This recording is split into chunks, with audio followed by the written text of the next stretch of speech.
Shko, juve dini sa jo vlerësoj unë mendjen juve dhe sa jo kam lexuar librat. Shumë kush mund të thojë që jo po je konvencional, sepse të tjerët thonë jemi te konspiracioni, historia nuk shkruhet të gjitha. Unë mendoj se e vërteta gjendet kudo, po nuk gjendet si një plot, gjendet në çdo gërm, në libra dhe që kundërshtojnë njëri tjetrin. Dhe në Shqipëri nuk njoh njeri që njeh Kosovën më mirë se sa ty.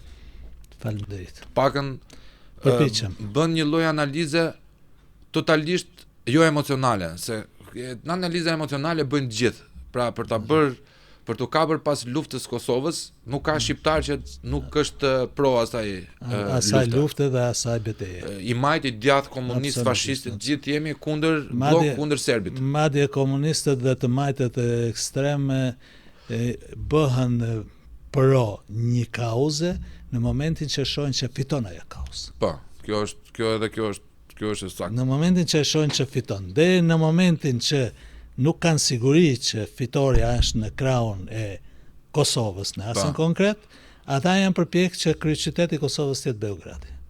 Ka ndonjë rast për këtë që t'ia rikujtojmë njerëzve? Po si? Na e bëj një rast konkret. Në vitin 97, në nëntor të vitit 97, Fatos Nano, kryetari i Partisë Socialiste, ishte në Kret. Po.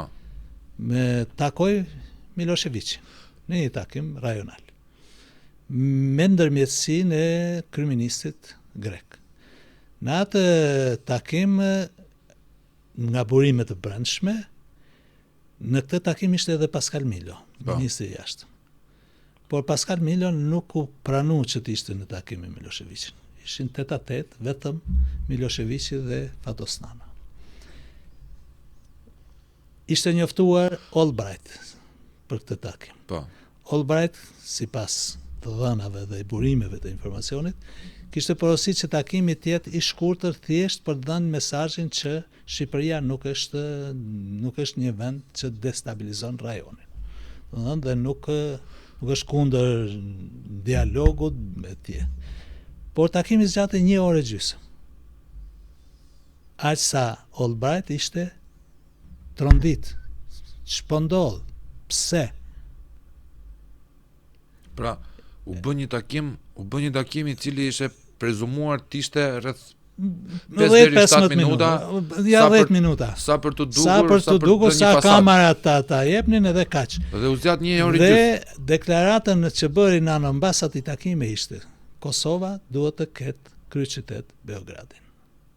Kosova duhet të ketë kryeqytet Beogradin, ka thënë Fatos Nano në 97-ën? Unë kam qenë 4 vjeç as. Në nëntor të 97-s. Në nëntor të 97-s. Unë kam bërë, besoj, një 3-4 analiza dhe komente për këtë. Pra, pas ka dhe më keq.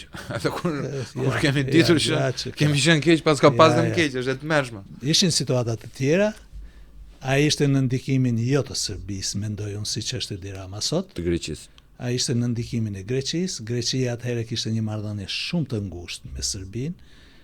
Fatmirësisht mbas bombardimeve të NATO-s, kur Simitis u bashku NATO-s në bombardimet kundër Serbisë, ka ndryshuar raporti Greqi-Serbi, raporti politik, por jo raporti i marrëdhënieve midis qytetarëve grek dhe qytetarëve për shkak të njëjtës përkatësi fetare, ortodoksisë, të cilët kanë simpatitë veta dhe është natyrshme. Është natyrshme siç mund të kemi neve një popull tjetër. Nuk kam asnjë paragjykim për këtë pjesë, por politika greke mori një kthes për herë të parë në historinë e marrëdhënieve shqiptaro-greke, ka marrë kthesën në 24 mars të vitit 1999, kur u bashku sulmeve të NATO-s kundër Serbisë në Kosovë. Pse mendon se ndodhi atëherë?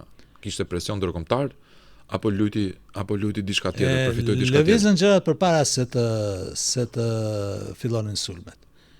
Rreth një vit para, Simitis nuk ishte kryetar partie i PASOK-ut.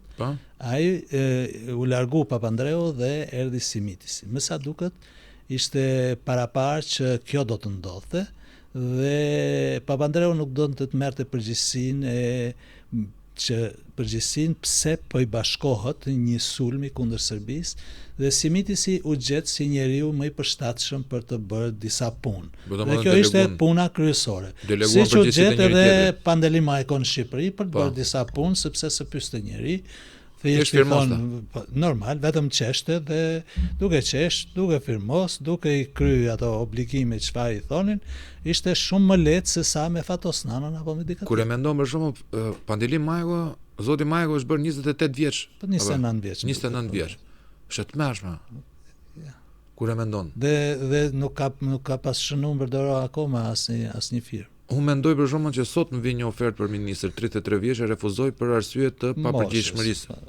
Se nuk e ndjej veten, po nuk e ndjej veten përgjegjshëm me mbajt pesh ministrore 33 vjeç pa mbush akoma. Logjikisht ashtu si thut është. Logjika të çon. Është të mëshme tani. Logjika të çon tek një njeri që ka përgjegjësi duhet të matë të mirë për të kryer një funksion të lartë. Se hyn në histori me atë prof. Sepse ose je i suksesshëm ose dështon dhe mbetesh në histori si një njeri dështak edhe katil dhe gjithçka tjetër, domethënë. Sepse ne patëm rastin e Samir Tahirit, ministri i brendshëm, vati u përfshy me rrjetin e narkotrafikut.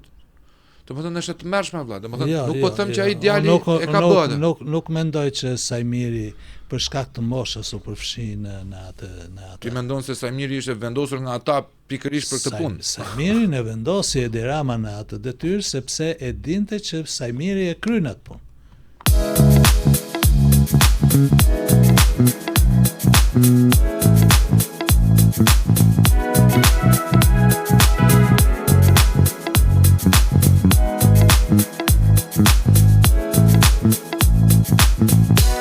Thank you.